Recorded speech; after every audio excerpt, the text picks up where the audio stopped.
People think healing makes you soft. They are wrong. And I want to talk about that today. Because somewhere along the way, we confused healing with weakness.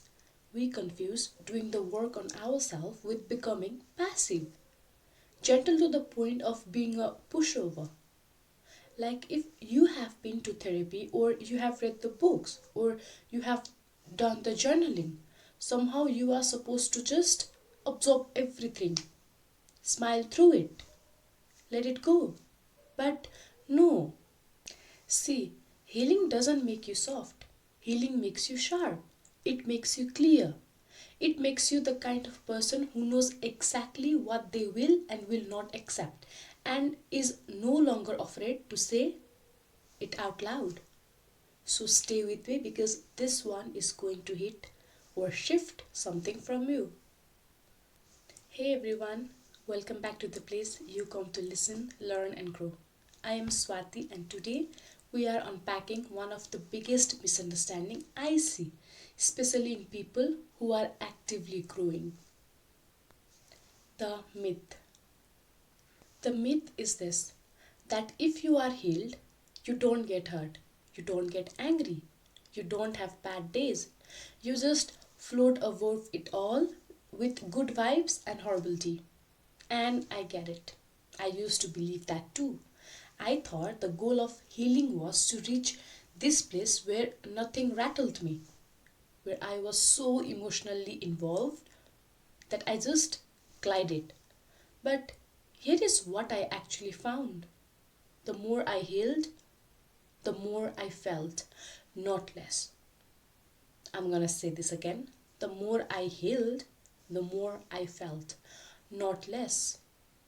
Just as in, the more I did the work, the more I could feel when something was wrong, when a relationship was draining me, when a situation was not in alignment with who I was becoming. When someone was crossing a line, I used to just let them cross. Healing didn't numb me, it woke me up. What healing actually does. Think about it this way: before you do the work on yourself, you just react. Someone says something, you blow up.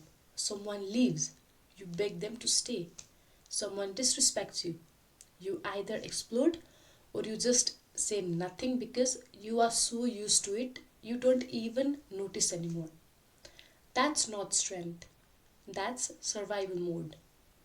Healing is when you stop surviving and start choosing. When someone disrespects you now and you have done the work, you don't blow up, you don't beg, you don't fall apart. You look at them calmly and you say, that is not something I am willing to accept. And then you mean it. See, that is not soft. That is iron. Real healing gives you three things that no one talks about enough. First, it gives you clarity. You stop being confused about what you want, what you deserved, and what you will tolerate. The fog shifts. You can see people clearly. You can see yourself clearly. And clarity, love, clarity is power. Second, it gives you boundaries. Not the kind you apologize for, not the kind you explain in a 5 paragraph essays hoping that other person understands. I am talking about real boundaries, the kind where you can say what you mean what you say, and you don't negotiate your peace for the comfort of someone else. Third, it gives you accountability. This is the one people don't want to hear. Healing means you stop blaming everyone else for where you are. You start owning your role, your patterns, your choices, and that takes more courage than anything else in the world. See, soft people don't do any of that. Healed people do all of it. The confusion. Now, I want to speak to someone specific right now.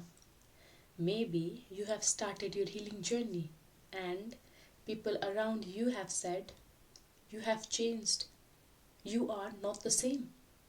You used to be so easygoing. And they say, like, it's an insult. But here is what I want you to hear: they are not wrong. You are changed. You have changed. The version of you that was easygoing, that version was easy because they had no lines, no limits.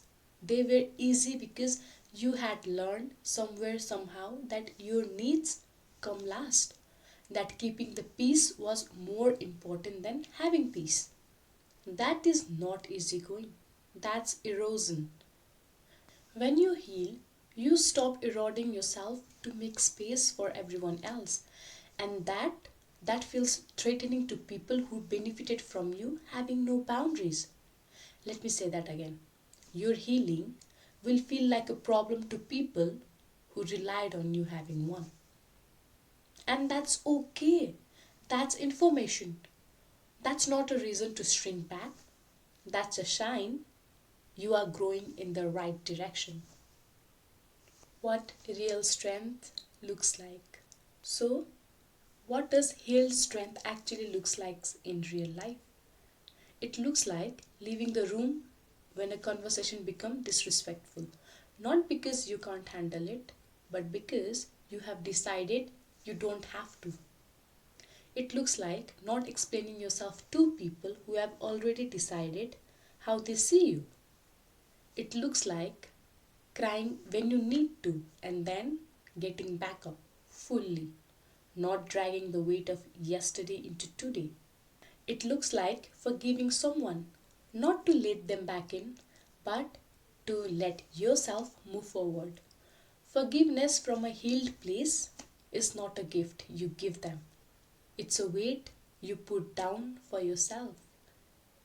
It looks like knowing when a relationship, a job, a situation has run its course and making the hard call, not in anger, not in spiral, with intention.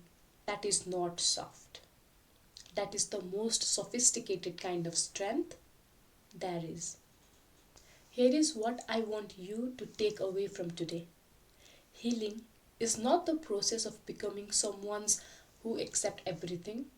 Healing is the process of becoming someone who finally knows what they will not accept and is no longer afraid to act on that. Soft is staying in things that are breaking you because you don't think you deserve better. Strength is doing the work, feeling it all, and still choosing yourself. You are not responsible for other people's comfort with your growth. You never were. If this hits you today, share it with someone who needs to hear this. Leave a comment and tell me what's one thing your healing has made you stronger at. I want to read every single one. I am Swati, and as always, I am forever in your corner and I am rooting for you. I'll see you in the next one. Till then, bye bye. I love you all.